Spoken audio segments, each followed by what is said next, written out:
sih? Tanggal 14 Februari tahun 2024 nanti akan diadakan pemilihan umum serentak di Indonesia.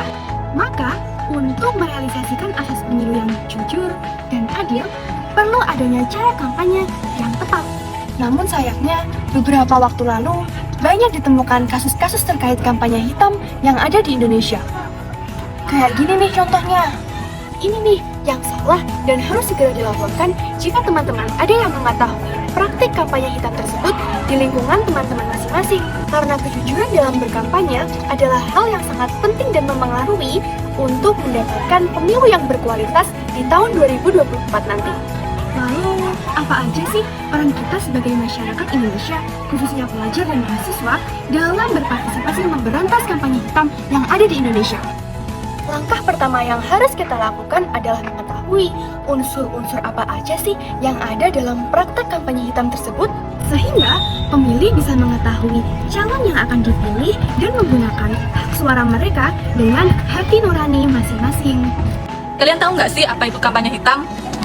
Kampanye hitam adalah cenderung untuk menfitnah dan menjatuhkan pihak lawan, yang isinya yaitu fitnah, kebohongan, dan tuduhan tanpa bukti. Dalam UU Nomor 10 Tahun 2008, Pasal 41, yang berisikan menghina seseorang, agama, suku, ras, dan golongan, serta calon atau pasangan calon lainnya.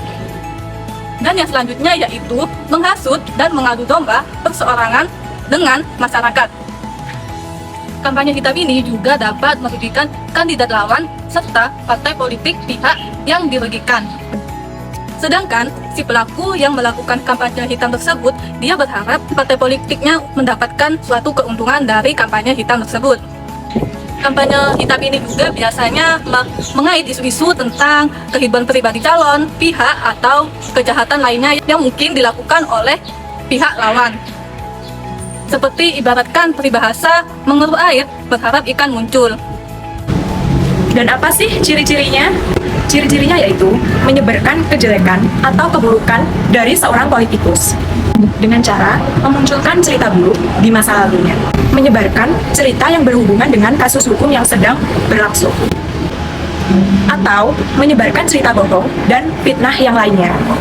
Untuk menguatkan cerita tersebut, biasanya si penyebar cerita akan menyertakan bukti berupa foto. Foto-foto tersebut bisa saja terjadi dan juga bisa terjadi, tetapi tidak secara langsung terkait dengan permasalahannya.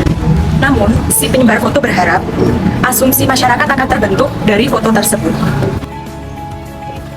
Metode yang digunakan biasanya desas-desus dari mulut ke mulut, multimedia, dan media massa. Kampanye jenis inilah yang bisa dijerat dengan buku. Minimal sanksi dari KPU apabila tim capres melakukan kampanye jenis ini. Sasaran yang pertama yaitu dilakukan oleh pelaku terhadap pelaku utama yaitu politikus itu sendiri. Karena menjatuhkan nama baik seorang politikus tersebut mengakibatkan tidak disenanginya oleh teman separtainya, pendukungnya, dan juga masyarakat umum. Apabila teman-teman separtainya tidak menyukainya, maka yang bersangkutan bisa dikeluarkan dari partainya. Dan ini berarti karir di partai politik tersebut hancur. Bahkan bisa jadi partai politik yang lain tidak mau menerimanya. Yang kedua yaitu parpol dari pihak partai politikus yang menjatuhkan nama baik seorang politikus tersebut dengan tujuan menjatuhkan nama baik parpol tempat politikus tersebut berkarir. Yang ketiga yaitu masyarakat atau pihak yang mendukung politikus tersebut. Lalu, bagaimana pencegahannya? Yang pertama, mencermati reputasi media penyampai berita. Yang kedua, cermati penulis artikel. Yang ketiga, selidiki cerita versi lawan. Langkah ini digunakan untuk menimbang-nimbang cerita yang ada, sehingga kita dapat mengetahui cerita versi tengah yang netral. Yang keempat, selalu melakukan verifikasi. Yang kelima, jangan sebarkan rumor. Yakni, jika menerima berita negatif tentang pemilu, jangan sebarkan terlebih dahulu. Sikap latah penyebaran berita yang belum tentu benar akan membantu persebaran berita tersebut. Masyarakat diharapkan menjadi pemilih yang cerdas, yang tidak mudah terpengaruh terhadap isu-isu yang tidak bertanggung jawab.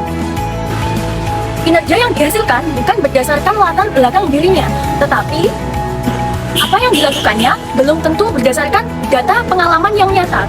Masyarakat harus mengetahui apa itu perbedaan kampanye negatif dengan kampanye hitam. Kampanye hitam lebih mengedepankan wilayah privat dalam ranah wilayah publik. Sementara kampanye negatif ini lebih mengedepankan wilayah publik sepenuhnya.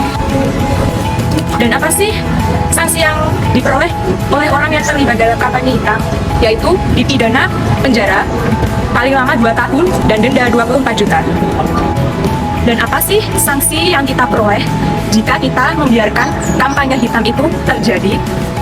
Jika di dalam pasal 28 ayat 2 Junto dan pasal 45 ayat 2 Undang-Undang ITE, ancaman hukuman bagi pelaku kampanye hitam yaitu 6 tahun penjara.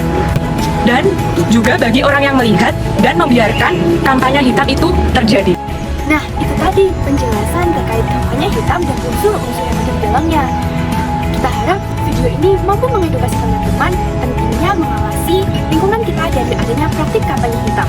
Sehingga jika ada praktik kampanye hitam tersebut di lingkungan teman-teman, kita bisa segera melaporkan untuk merealisasikan pemilu yang aman dan berkualitas. Ayo, awasi bersama.